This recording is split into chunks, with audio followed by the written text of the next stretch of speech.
Hey gang, welcome back to Joe Daddy's Garage. Today's video is part 10 in the 56 Chevy Gasser build. The 9 other videos covered the cutting off of the front end of the original car, installing the frame, doing other modifications to make everything fit, and of course test fitting many different pieces and parts. At this point everything is painted and I want to do reassembly and basically have the car ready to roll out. This will be probably the last video that I do for this car at the shop.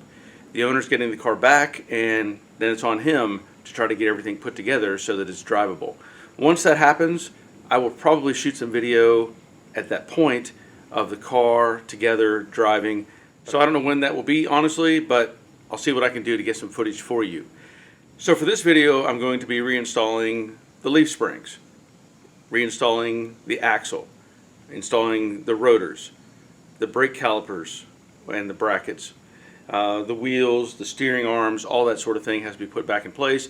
And then of course I'll be setting the engine in, putting in the transmission cross member. I'll put the headers on, and I'll also put the fenders and the core support on the car so that it's easier for it to be rolled out the door. So let's see what I can get put together for you, and hopefully you enjoy this video. If you do, hit the thumbs up and leave a comment. Thank you so much.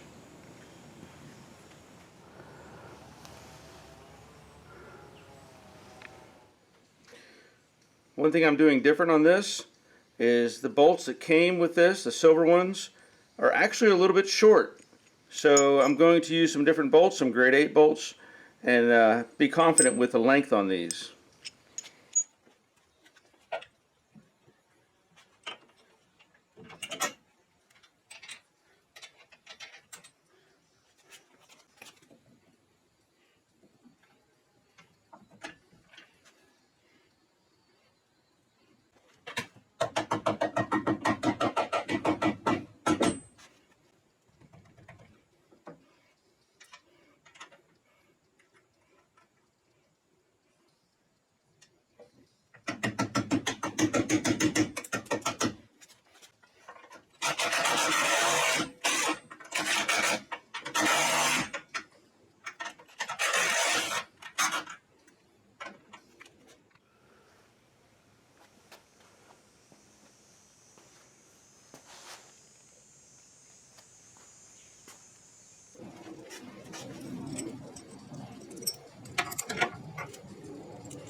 Okay, I have all of the suspension components in place.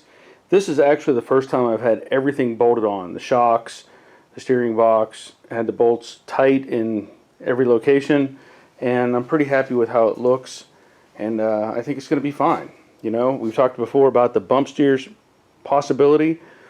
It may happen, it may not, I don't know. I looked online and actually found another front end that was made by Nicky, I think, and it's almost the exact same setup. So we're going to run with it and see what happens. At this point, what I need to do is reposition the engine, get it moved up front, and then reposition the car, and of course get everything hanging off of the hoist and work it into the car like I did before. And I'm doing this under time lapse, so it just makes it a little easier to film.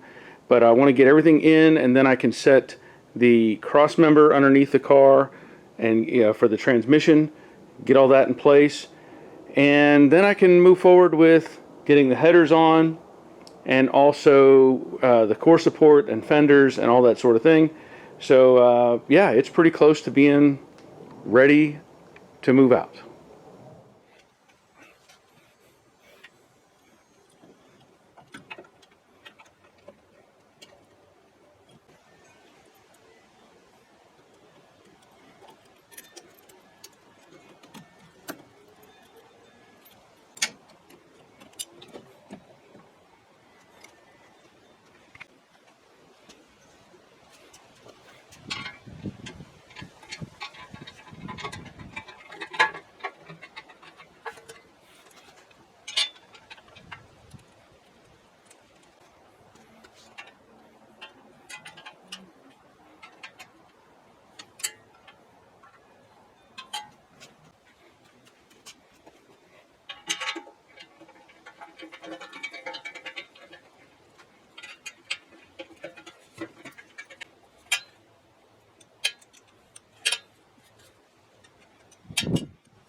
All right, there she is. Everything is bolted on, at least the parts that I have. Headers, clutch, of course all the suspension pieces and parts. Fenders, they're bolted down, core support, and it's ready to roll. The owner stopped by, looked it over, he was very satisfied with it, and the plan is for it to go back to his place tomorrow, and hopefully he can get started on finishing it up. There's still a lot to do, but every little bit that you can do on a project like this counts. As I was telling him, even if you just manage to put on a piece of trim or a couple bolts, anything is progress. And so I'm looking forward to seeing this car get finished up. And hopefully when all that is done, I can make another video and you can see it run and maybe even go for a ride. But we'll see. Okay, that's going to be the end of this video. I want to thank you for watching. This has been a fun project. It has had its challenges. You know, whenever a company sells a product, you want them to provide you with as much information as they can about their product. Maybe this one didn't quite meet that standard, but I was able to figure it out and get it all put together. I do want to thank the help that I got from Checkered Racing. They had sent me some pictures and gave me some insight and ideas as to what I could do for this to make everything work, and I got it together. Again, I'm very happy with this, and I'm looking forward to getting a new project started very soon. Along those lines, I will tell you that I want to get back to work on the Camaro. I have talked with AMD. We're still kind of negotiating some stuff, I think. I haven't got a commitment from them just yet, but we'll find out. And when I get that, then I'll let you know, and we can see if I can get that Camaro done. But as it is, I want to thank you for watching, and I want to thank all of my patrons who help support me in making this stuff happen. I'm very thankful for them. And if you would, leave a thumbs up, leave a comment. Let me know what you think about this video. And until next time, take care of yourselves. See ya.